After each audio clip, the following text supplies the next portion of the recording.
Steve, what was the key in the second half? Was it as simple as just moving the ball and not turning it over? Well, we had a spell in the third quarter where we turned it over quite a bit. But when we weren't turning it over, we were making a ton of shots. I mean, obviously, Klay got going in the fourth quarter, I think it was, and KD just hit one tough shot after another. It didn't really feel like we were executing very well, and yet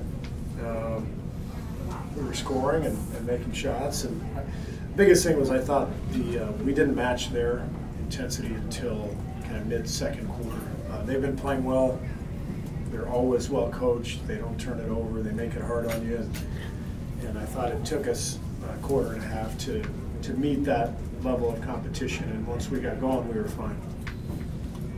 Steve, like Kevin does this a lot this season, but specifically, I think the past 4 games, he's had 3 of them with at least 30 points. What have you noticed in that specific stretch? He's just really, really good.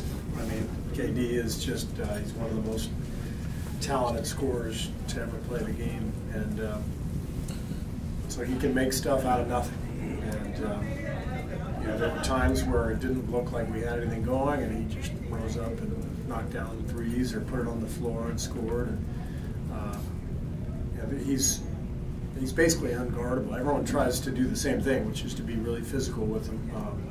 Kleber, I thought, did a good job on him.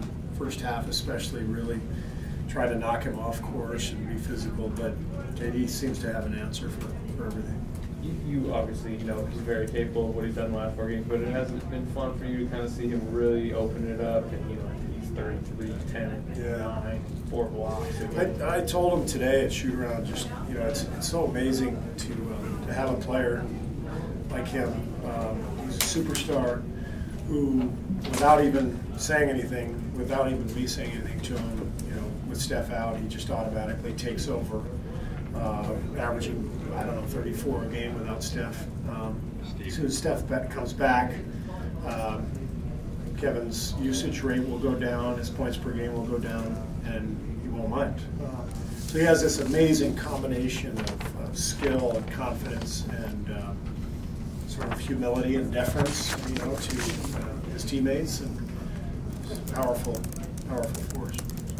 Coach, Casspi also had a great game tonight. You've been really complimentary of him all season.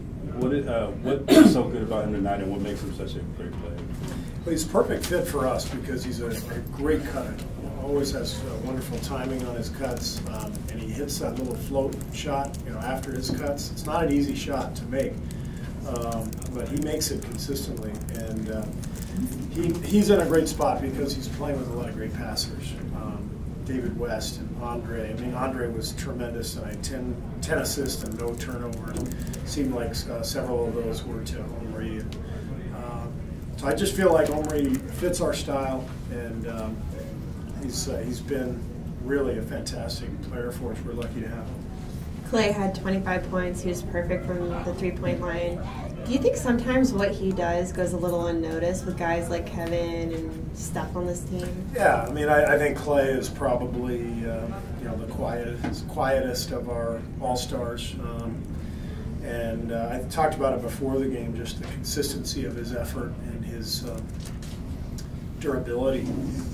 He's just here for us every single night, guarding the toughest guy, knocking down shots, making plays, and then just goes home to Rocco and hangs out.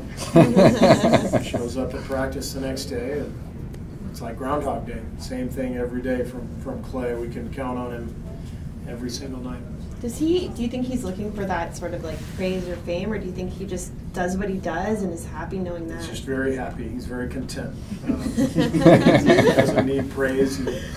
I don't know, is he coming in here tonight? Yes, he is. He's probably so excited. Steve, do you have a team rule where if a fan gets hit in the head with the ball, your superstar has to kiss them? Is that what happened?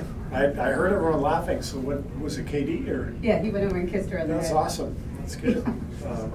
Yeah, that was scary. I mean, I saw the play happen, and it looked like the woman was not aware when the ball was coming her way, and hit her pretty hard. So I'm glad she's okay, and it's nice of KD to make her feel better.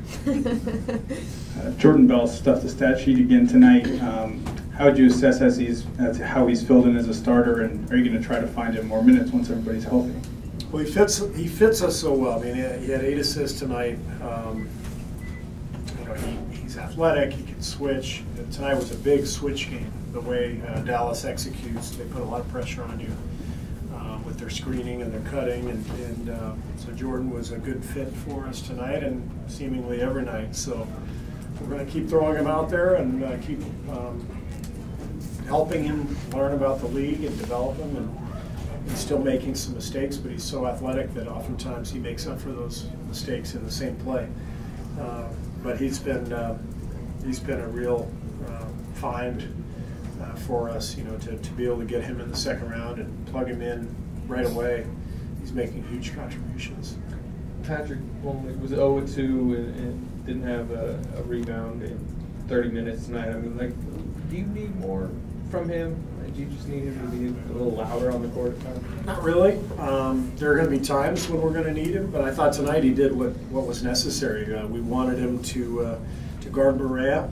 Barea got going in the first half, but you know, I thought the second half we did a better job on him, and I thought Patrick was a big part of that. And we love his defense and his ability to switch and guard the ball, put pressure on the ball. And I think coming off of the absence after the concussion, it's going to take him a couple games to find his rhythm and his confidence in his offensive game. Great. Thank you. Thank you. We will have Klay, Aubrey,